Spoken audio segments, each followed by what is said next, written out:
The snake oil salesman. So it's the 1800s and you're not feeling so great. You've been doing hard labour for very little money and your body is aching. But then you see a crowd gathered around a man named Clark Stanley, or as he called himself, the Rattlesnake King. He's telling everyone about this incredible medicine that can relieve muscle pain, sprains, bruises, sore throats, frostbite, insect bites, and many more ailments. People are queuing up to buy it, and so, desperate for pain relief, you buy a bottle for yourself. Welcome to the story of Clark Stanley, the original snake oil salesman. Today, the phrase snake oil salesman describes a scammer who knowingly sells fraudulent goods. And Clark Stanley is the man responsible for that phrase. But here's the plot twist. Snake oil may actually have genuine medicinal properties. Snake oil was introduced to America by Chinese immigrants brought in to build the railroads.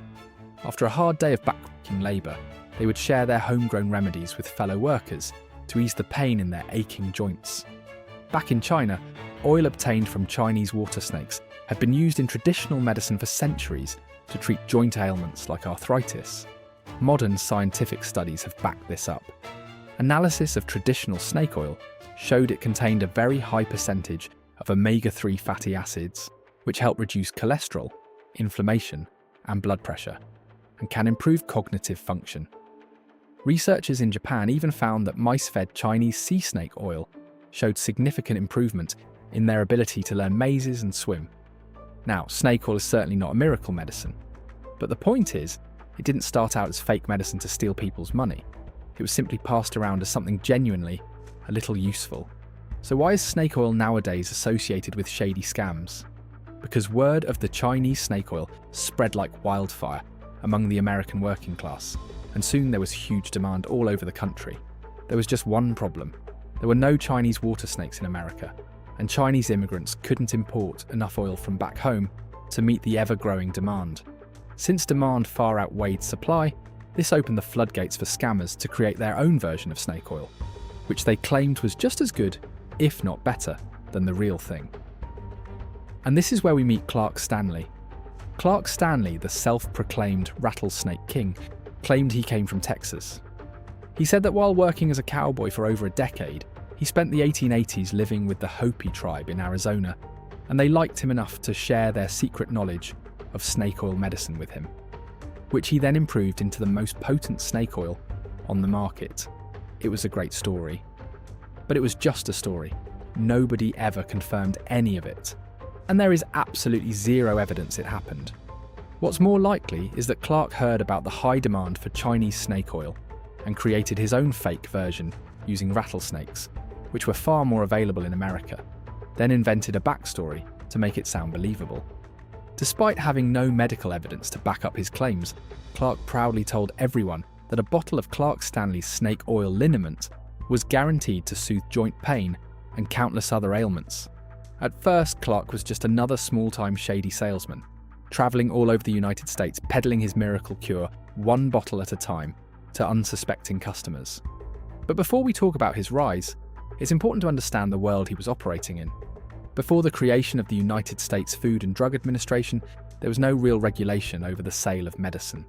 Anyone could sell a product and claim it had whatever medicinal properties they wanted without any interference from the government. As a result, many unscrupulous entrepreneurs began creating what were called patent medicines. These were advertised as treating a wide range of pains and illnesses, but they never revealed all of their ingredients. It was always a secret formula, which really meant they could contain almost anything, and most of the time they were just a random mix of ingredients with little to no medical benefit. The patent medicine industry began in England in the 17th century, but by the 1800s they were spreading to many other countries. Scammers in the US soon realised it would be far more profitable to create their own tonics and elixirs rather than importing them. And so more and more patent medicines appeared. With so many flooding the market and all of them making massive claims, it became harder for sellers to stand out. That's why the most successful patent medicine sellers, including Clark Stanley, had one thing in common. Their sales pitch was a theatrical performance. They'd enter a new town, set up on the main street, gather a crowd, and put on a show. Part carnival, part sales pitch. One of the most common tactics was to plant fake customers in the crowd who would vouch for the product from personal experience and encourage others to buy. Everyone else assumed they were genuine, satisfied customers, when really they were paid actors. Once the show was done and they'd sold plenty of fake medicine, they'd move on to the next town and repeat the con. Clark Stanley carefully studied the tricks used by the most successful patent medicine sellers, then created an attention-grabbing show of his own. His big opportunity came at the 1893 World's Fair in Chicago, at the time, the largest public event in the history of the United States.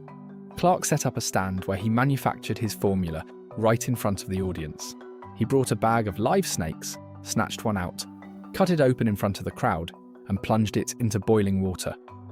He skimmed the fat off the top, mixed it with his secret ingredients, and produced his snake oil right there on the spot. By 1901, Clark had become the largest snake oil salesman in the country, with one of the most popular products on the market, and so he opened an even bigger manufacturing plant. His product had become so popular that knockoff began appearing, deliberately imitating the look of his bottle. Clark warned customers not to be fooled by such worthless imitations sold by shady street vendors.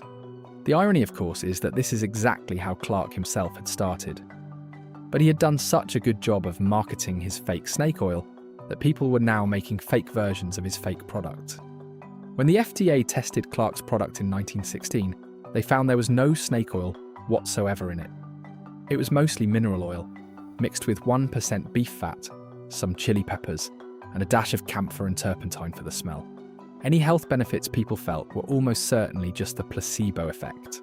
Some of the ingredients may have had very minor incidental benefits, but Clark's wild claims about everything his product could cure were entirely false. And here's the detail most people don't know. Clark Stanley wasn't convicted for selling snake oil. He was convicted for selling fake snake oil. He wasn't even delivering what he claimed to be selling. The whole operation was a blatant scam from start to finish. Claiming one thing, delivering another, and using showmanship and lies to fool his customers. And yet, despite deceiving customers for decades and making a fortune off hopeful victims, Clark Stanley was fined just $20 for misbranding his product. He was charged with falsely and fraudulently representing it as a remedy for all pain. Even accounting for inflation, that's only around $550 in today's money. The Rattlesnake King evaded any real punishment and got to ride off into the sunset with his profits.